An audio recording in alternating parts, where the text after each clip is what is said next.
Le chêne-liège, Quercus suber en latin, est une essence forestière typiquement méditerranéenne. Les forêts de chêne-liège, appelées suberées, constituent des peuplements particulièrement originaux des points de vue sylvicoles, paysagers et environnementaux. Appartenant majoritairement à des propriétaires privés, elles ont un aspect très hétérogène, façonné par la main de l'homme au long des siècles. L'aire de répartition du chêne-liège est relativement restreinte.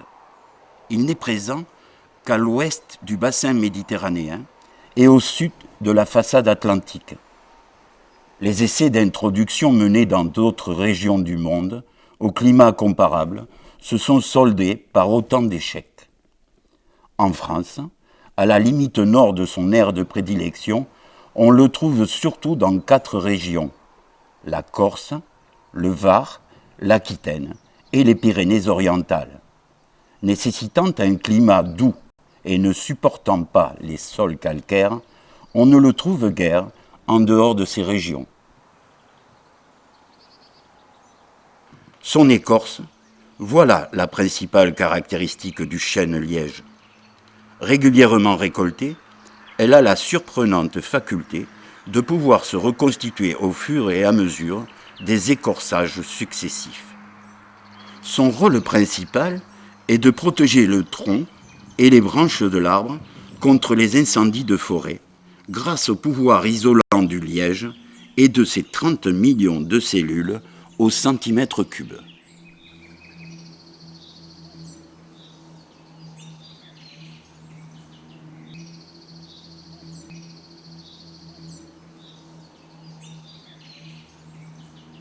Dans le département, la politique qu'on a menée en matière de subré est très fortement liée à la politique que l'on mène en matière de protection des forêts contre l'incendie. Mais on est parti d'une situation il y a 20 ans, 30 ans, une trentaine d'années peut-être maintenant, où la dynamique liège était quasiment nulle. On était vraiment en phase de régression, ou même plus que de régression, puisque c'était de l'abandon presque généralisé. L'aménagement des suberets permet pourtant de coupler 3 intérêts. L'intérêt de la collectivité, qui est celui de protéger l'environnement et les forêts contre l'incendie, et dans le même temps de protéger les villages qui sont à l'intérieur de ces forêts. Un intérêt particulier qui peut être celui de l'éleveur qui va entretenir ces peuplements, y faire paître son troupeau, tout en rendant un service à la collectivité en maintenant l'état débroussaillé. Le 3e intérêt est bien sûr celui du propriétaire avec la production de liège.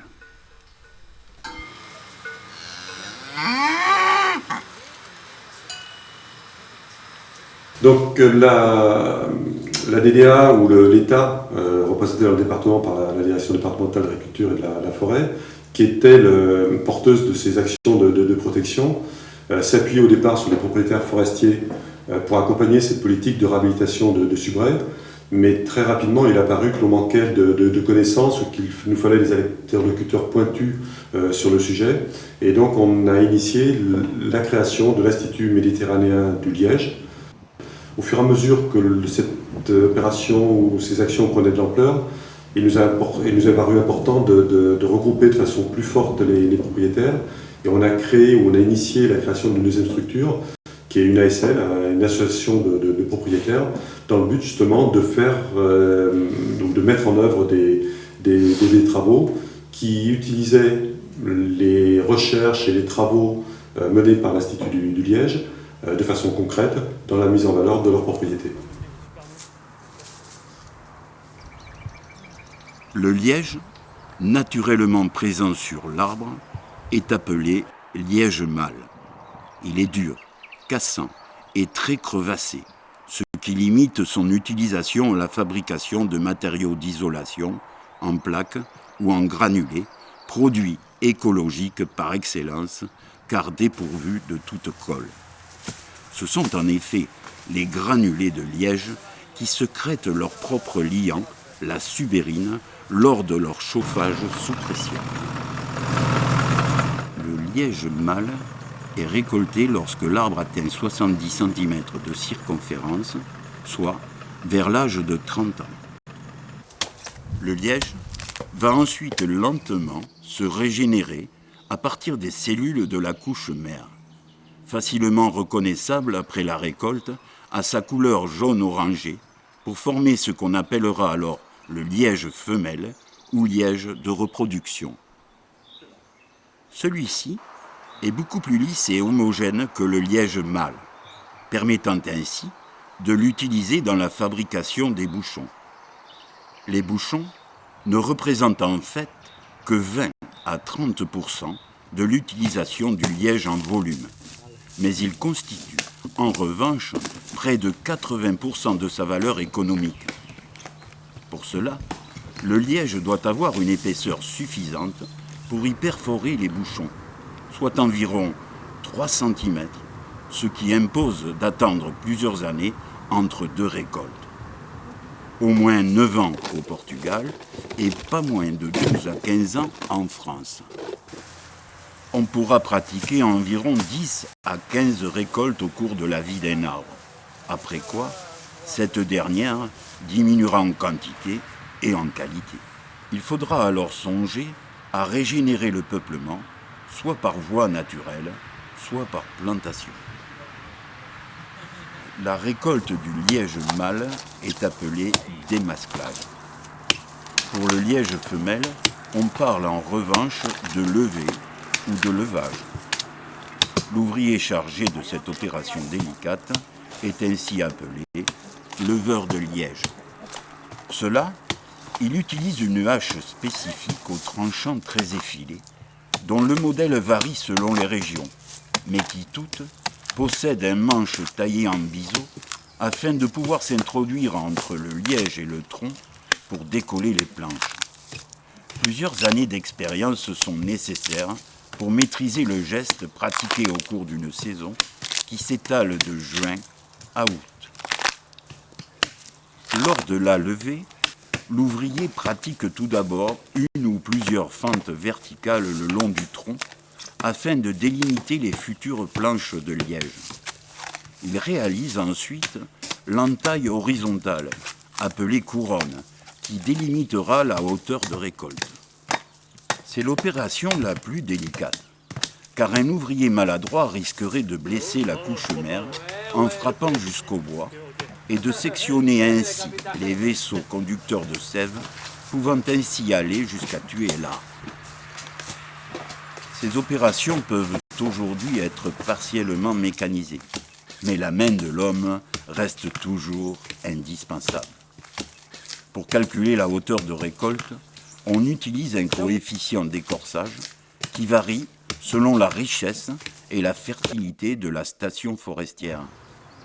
Voilà pourquoi, d'une région à l'autre, on peut trouver des arbres dont le liège est récolté plus ou moins haut. Une fois récolté et débardé, le liège sera acheminé vers l'entreprise de transformation, généralement un bouchonnier, pour y être trié et transformé. Après un premier tri qualitatif, les planches de liège sont entreposées à l'extérieur dans des parcs à liège, où elles reposeront pendant environ 1 an avant d'être transformées. La particularité du liège catalan, c'est que c'est un liège à croissance lente, un peu comme tous les lièges de montagne, ou tous les lièges qui sont issus de régions un peu sèches, et donc ils sont plus durs, plus fermes et plus aptes aux vins de longue garde. C'est pour ça qu'en général, ils sont plutôt réservés aux grands vins.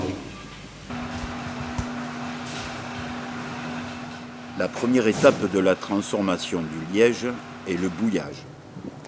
Les planches sont empilées en fardeau puis bouillies dans un bain ou en autoclave afin de les nettoyer, de les assouplir et d'augmenter légèrement leur épaisseur.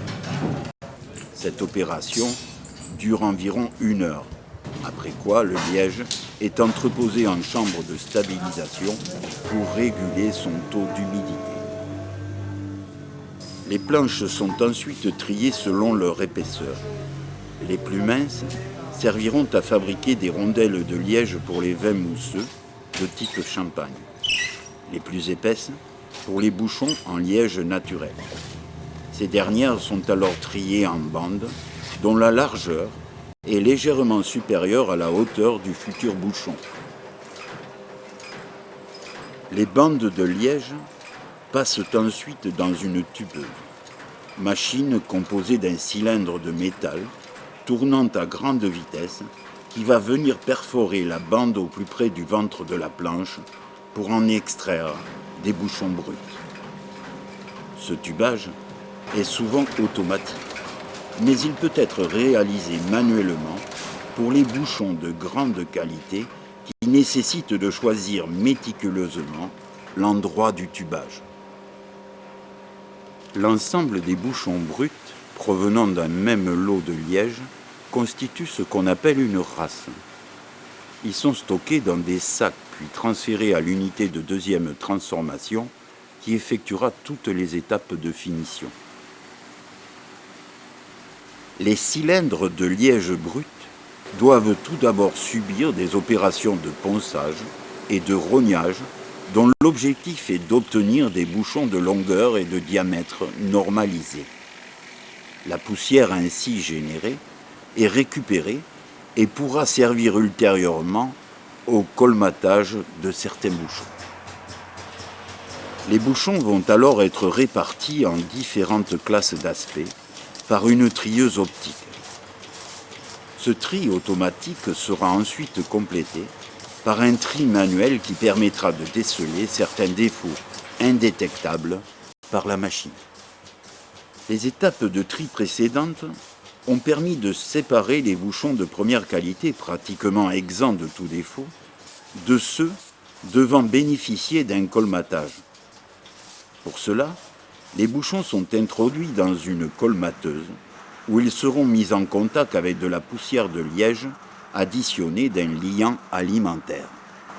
Les bouchons sont ensuite lavés afin d'être aseptisés, dépoussiérés et de les rendre neutres du point de vue organoleptique. Plusieurs méthodes existent, modifiant plus ou moins la couleur du bouchon selon la demande du client. Une fois séchés, les bouchons sont dirigés une nouvelle fois vers des trieuses manuelles qui affineront la sélection en fonction du référentiel qualité déterminé par le client.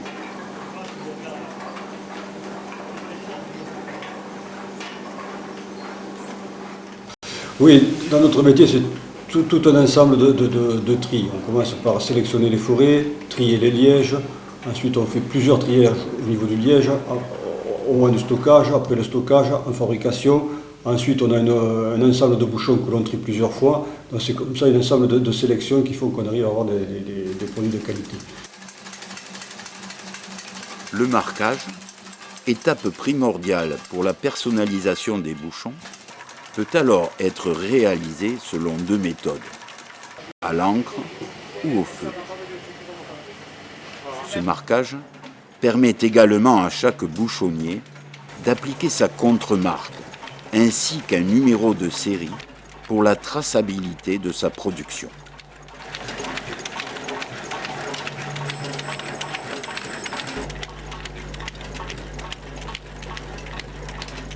Dernière étape avant emballage et expédition, le traitement de surface ou satinage qui a pour but de faciliter le bouchage, d'assurer une bonne étanchéité et surtout de permettre un débouchage aisé.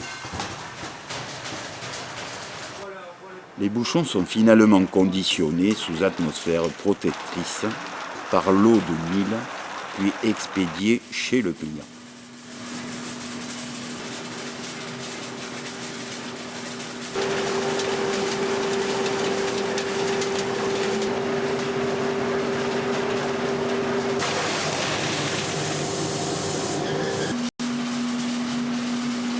Tout au long du processus de fabrication, les échantillons sont prélevés et analysés de façon à minimiser les risques de déviation organoleptique par l'évaluation de plusieurs paramètres: étanchéité, force d'extraction, tests sensoriels.